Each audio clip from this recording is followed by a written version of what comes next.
I almost think we've reached that point where we're trying to find excuses not to bring him in there. So let's move to Defensive Player of the Year now, Mort. You and I both had Draymond Green at the quarter season mark. Much like KD, Draymond Green is now out with a disc issue in his back, and having dealt with a disc issue with the same disc he had, actually. Draymond Green and I, we can share that. It sucks. It really sucks. And the pain radiates down to your leg, and it was hard for me to do anything for a month. Eventually, I just got the little steroid shot and felt better. But then again, I'm not a professional athlete, so I can get away with doing that kind of thing. So, I think the Warriors said he'd be reevaluated in 2 weeks. I don't know when he's going to be coming back. Hopefully he will soon, but we just have to keep that in mind moving forward. That said, who would be your pick if the season ended today? Because I think that's where we can still give Draymond his flowers, potentially without, realizing this injury might knock him out of front runner status if that's where you have him. I mean, look, we can never really ignore Rudy Gobert and all this. I almost think we've reached that point where we're trying to find excuses not to bring him in there. I mean, hell, I didn't feel great when we had our quarter awards because it felt like not emotionally in terms of us sitting there trying to find an excuse. I didn't think that we went out of our way to try to not include Gobert, but I do think we want to give someone else their flowers, as you kind of said. But it's just undeniable what Gobert does defensively, and the sheer size that he brings to the front line, just tearing, moving shots away from the basket. And yeah, he's not one of those hedging bigs. We've talked about that before. Whereas Draymond is far more of a nuanced defender who can do virtually everything. He can be a rim protector. He can come out and hedge. He can pick up guards. He can pick up wings. He can do all of those things, which makes him by far a more versatile defender. But if you really want to stop someone from being efficient, you got to take away the layups. You got to take away the dunks. You got to take away the push shots. That's Gobert. And I totally agree with you that Draymond deserves his flowers. I also want to say Giannis deserves his flowers. Joel Embiid, I think, has done well. There are a lot of guys who I think should be in the deserving of flowers category. But if you're talking about the best defender, hands down in the NBA, it's tough because, and I think we had this conversation last year just with Ben Simmons instead of Dre. What do you take into it? Do you say best defender overall, from every area of the court, where you might not be elite at defending any one point, but you're so above average everywhere that it's fine? Or do you go with the ultra specialized player who just knows how to stop this one area, like Gobert at the basket? And it's a preference thing. I think removing the layup is the wiser decision overall. But look, I could be wrong. Yeah, I mean, I think Ben Simmons is not the same type of defender as Draymond Green or Giannis.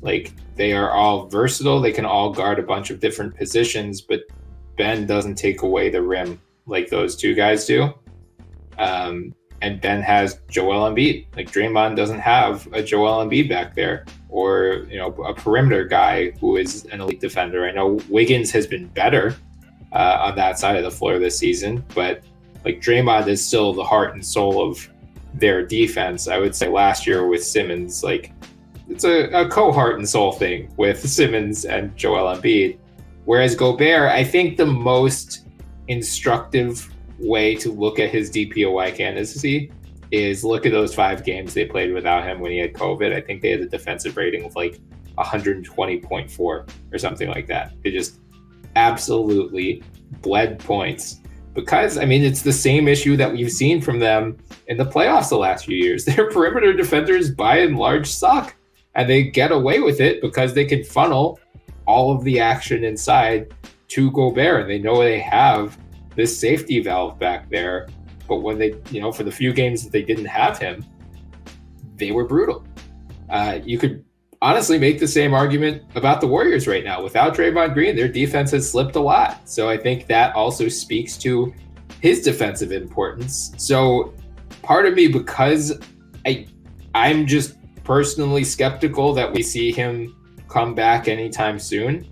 Like, I almost want to pick him for the midseason award, knowing that Rudy Gobert is probably going to win the actual end of season award. That makes sense. But Gobert, I think, is very much deserving of it as well. Let me see the odds right now. I think he Draymond, where are you? Yeah, okay. So Draymond is right now the favorite at plus 110. Gobert is second at plus 170. Giannis is third at plus 650. So odds makers right now see this as effectively a two-man race between Draymond and Gobert. Ooh, I like this. Mikal Bridges is in fourth place at plus 2,000. And then Evan Mobley and Joel Embiid are tied at plus 2,700. I like the Mikal Bridges. Is he at that point where we're ready to catapult him into that discussion? I mean, don't get me wrong, he's elite. I'm not trying to downplay what he does, but is he a DPOY player? Right. Yeah. I don't think so. Like, he should be. Let me make sure I say. Oh, I guess it might get tricky if you have. Is DPOY like? Yeah, you have to do 2 guards, 2 forwards in the center. Because I was about to say he should be first team all defense, but if Giannis, Draymond, and Gobert are all there, can we fudge it and make him a guard? I mean, look, if DeMar DeRozan can be called a guard in the All-Star game, then surely we can do the same to Mikal Bridges.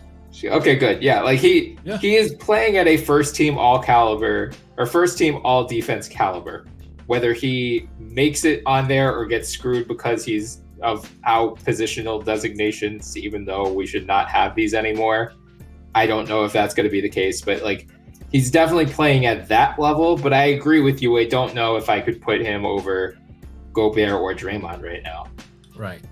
But I mean, the Suns do have right now the second ranked defense in the NBA. Warriors are first, Suns are second. Cavs are third, which I think is a big testament to both Mobley and Jarrett Allen. And Allen is a plus 4,600. He's tied with Matisse Thybulle, which I love Matisse, but that feels high for him. Yeah, I agree. Jazz right now are tied with the Sixers for 11th in defensive rating, and I will say DPOY typically comes from a team with a top 5-ish defense, so that might be one mark against Gobert. But yeah, like, again, he missed time with COVID, and like I just don't know personally how much stock to put into any of these team-wide stats. Maybe at the end of the season it evens out, but I just think you have to throw out the entire month of December, basically. Yeah, I mean, so many guys were in health and safety protocols, and like, you either got to beat up on 8-man rosters or you were playing an 8-man roster, right? Like, but none of that was actually meaningful. So yeah, I mean, again, maybe by the time we get to the end of the season, it all evens out, or like none of that matters, or only, you only evaluate like kind of like what happens after the All-Star break, if that's the meaningful sample size. So I mean, that could be the one mark against Gobert and in favor of Draymond. But yeah, I agree with the odds makers right now that this should be seen as a 2-man race between Dre and Gobert, and I think ultimately it probably comes down to, can Draymond get back anytime soon? Right. Which, let's hope he can. One thing that I can't stop thinking about here as well is, you know how the NBA has just been off shooting-wise this year? Yeah. Like, so the league's average percentage collectively is down 2 percentage points from downtown. So last year, the league as a whole hit 36.7% of their threes. This year, it's 34.8. So, okay, 1.9. But, I mean, how much does that factor in then when you look at the stats? Like, let's say Draymond, and you're looking at his influence on missed threes. do we then take into account that the league as a whole is struggling? This is where things, and by the way, that's not me crapping on Draymond. That's me asking a question overall, because Draymond is fantastic. I'm not questioning that. I'm just saying, in terms of gauging defense and gauging defensive impact, everything needs to be taken into account. And given that right now the league seems to be offensively worse, or at least offensively inefficient compared to prior years, how should we gauge that in connection to DPOY or even all NBA, all defensive team rather? Yeah, and again, it's like, is the league worse at shooting? Like, you have to take into account which factors could be contributing to that. So like last year, for most of the year, we didn't have fans in the stands. So, did we get the bubble effect in that regard?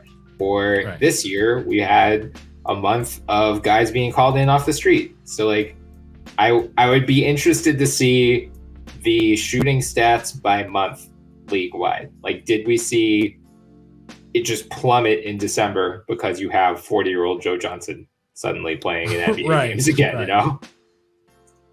And I don't know the answer to that question. That would be my hypothesis. And I think then Steph. What about Steph? Steph is having the worst shooting year of his career. So I looked this up yesterday. Steph, just as a wide open shooter, has fallen 10 percentage points since his 18-19 season. And the reason I go back to 18-19 is because that's when you had crowds, right? It wasn't a COVID year, which is similar to this year where you have crowds. He went from 52.3, I want to say off the top of my head, to 42 point something this year. So that's 10 percentage point down. And if it's Steph Curry dropping by 10 percentage points, oh my God. We have a lot of stars that aren't hitting the three. Like Vooch. Yeah. And well, I mean, Dame, but we know in retrospect, I think the injury probably contributed to that. It's interesting. I was about to say, like, that 18-19 was the last year of the Dynasty Warriors. So, but I mean, that shouldn't impact anything on wide open shots. If it's being deemed wide open, he's at least 6 feet from a defender. So, like, yeah, that's interesting. All right. Well, I just think everything should count here, right? It's the whole thing. Yeah.